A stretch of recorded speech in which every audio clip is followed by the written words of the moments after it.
riuh rendah Madinah. Kerana apa? Kerana orang memperkatakan kekayaan Abdurrahman bin Auf, lebih kurang 700 ekor unta yang lengkap dengan barang dagangan yang pulang daripada negeri Syam masuk Madinah. Orang semua bercakap tentang kekayaan Abdurrahman bin Auf sampai ke telinga Sayyidatina Aisyah, Ummul Mukminin, isteri Nabi sallallahu alaihi wasallam.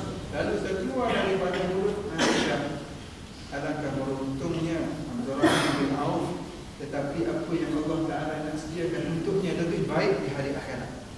Kata-kata Aisyah ni, Sayyidatina Aisyah ni sampai ke telinga Abdurrahman bin Auf.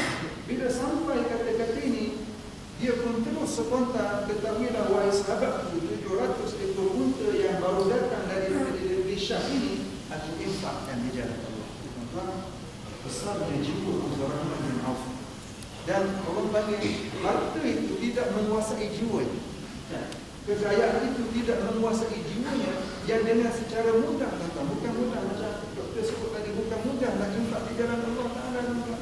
In fact saya tuan-tuan, nak keluar RM10 pun kadang-kadang berkira. Sebab apa? Sebab kita dah ditanam dengan formula matematik fakta kan. Kalau RM10 tolak RM10 maknanya kosong. Tapi dalam perkiraan agama, RM10 yang kita infakkan itu dia punya ulangan sangat besar. In fact dalam Quran, ulangan kepada amal soleh yang paling besar ialah infak di jalan Allah.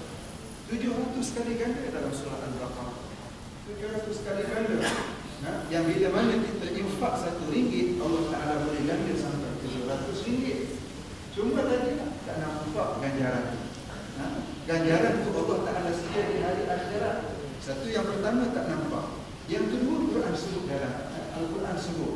Allah Ta'ala sebut di dalam Al-Quran, Asy-syaitanu ya'idukumul faqra wa ya'murukum bil fahsya wallahu ya'idukum maghfiratan minhu wa fadla. Allah Ta'ala sebut dalam Al-Quran dan kali cerita tentang infak ni tuan-tuan dalam surah Al-Baqarah. Apa kerja syaitan? Asy-syaitanu ya'idukumul faqra. Syaitan membisik-bisikkan dalam hati kita, menjanjikan kefakiran kalau kita dengar. Wa ya'murukum bil fahsya, dan pula suruh kamu buat benda-benda yang buruk. Tapi belanja untuk buat perkara-perkara maksiat tak kisah langsung pun, tak rasa sayang langsung pun. Tapi bila nak keluar duit untuk infak, untuk berikan kepada rumah Allah, kepada jalan kebaikan, kita akan berkira. Siapa bisik itu? Quran sebut syaitan. Syaitan yang bisik dalam hati kita supaya kita rasa kedekut nak belanja di jalan Allah Subhanahu wa Ta'ala. Tetapi sebaliknya, wallahu ya'idukum maghfiratan minhu wa fadla. Tapi sebaliknya, Allah Ta'ala janji kepada kita bila kita infak di jalan Allah, satu, keampunan. Yang keduanya, fadla, limpahan kurnia yang lebih daripada itu. Limpahan kurnia yang lebih daripada itu. Sebab itulah satu rangsangan kepada saya. Kita ni kadang-kadang waktu kita iman kuat sikit, tak kisah RM10 itu biasa, RM50 biasa, RM100 kadang-kadang biasa. Tapi kadang-kadang waktu iman kita terlemah, RM1 itu kadang tergetar anak doa. Punyalah sayang kita kepada Nabi. Tapi kadang-kadang bila kita baca sejarah sahabat-sahabat yang terdahulu, kita baca hadis-hadis Nabi, ia boleh menyebabkan semua perasaan-perasaan kedekut dalam hati kita ini menghilang. Dalam satu kitab Riyadhus Shalihin, dalam satu bab, boleh kita sebut tentang das mungkin. Sebelum saya serah kepada moderator, ada satu bab Imam Nawawi muatkan dalam kitab Riyadhus Shalihin, bab fadlul ghani syakir, bab kelebihan orang yang kaya dan bersyukur. Kelebihan orang yang kaya dan bersyukur. Ada beberapa hadis di antaranya yang pertama, ada beberapa rombongan sahabat Nabi yang miskin datang jumpa Rasulullah. Kan? Datang jumpa Rasulullah, menghadiah Rasulullah. Zahaba ahlu dufuri bil ujub, yusalluna kama yusalli, wa yasumuna kama yasum, kama nasum, wa yatasaddaquna bi fuduli amwalihim. Rasulullah untungnya orang kaya, mereka sembahyang macam kami sembahyang, puasa macam kami puasa, tapi kelebihan mereka boleh bersedekah dengan lebihan harta yang ada. Sebab itulah kelebihan orang yang kaya tuan. Orang miskin datang ngadu depan Nabi.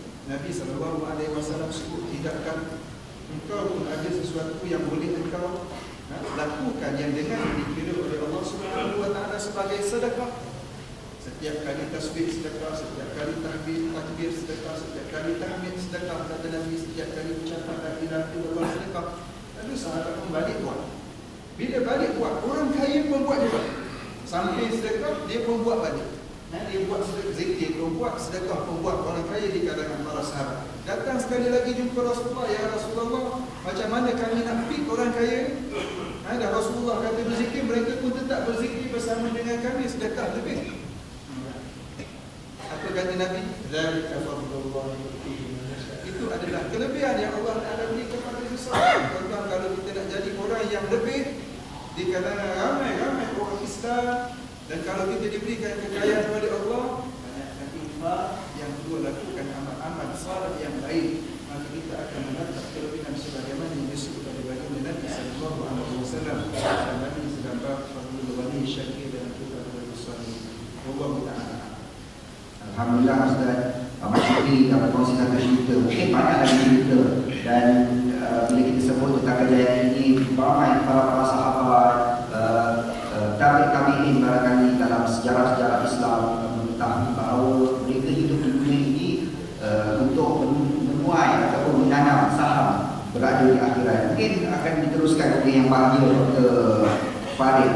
Bila mana kita sebut tentang kejayaan para sahabat itu, ramai yang barangkali kejayaan mereka ditolak daripada menjadi usahawan. Malah bagaimana kejayaan mereka ini diukur daripada mensufatkan kepada harta mereka demi agama Allah Subhanahu wa taala. Mungkin perkongsian tersebut Doktor boleh berkongsi bersama, dan apa sebenarnya yang dapat kita pelajari daripada peristiwa atau sejarah-sejarah ini. Silakan.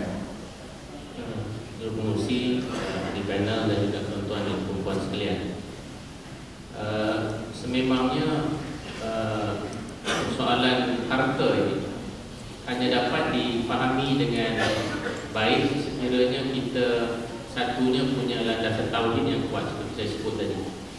Yang keduanya, kita harus tahu hakikat harta itu sendiri. Kenapa? Kerana kadang-kadang kita mungkin banyak harta, tetapi dia bukan milik kita. Sebab itu istilah yang selalu kita gunakan dalam konteks kita orang Islam adalah rezeki. Rezeki.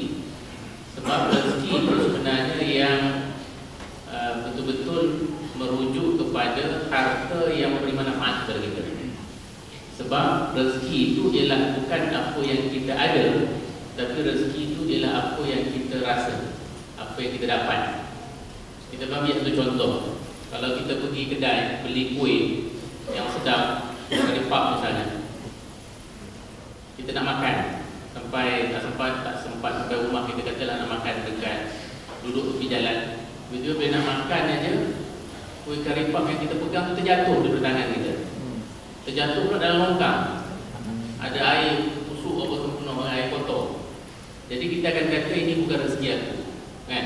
Bukan rezeki aku, walaupun kita pakai duit kita beli. Dia sudah menjadi hak milik kita.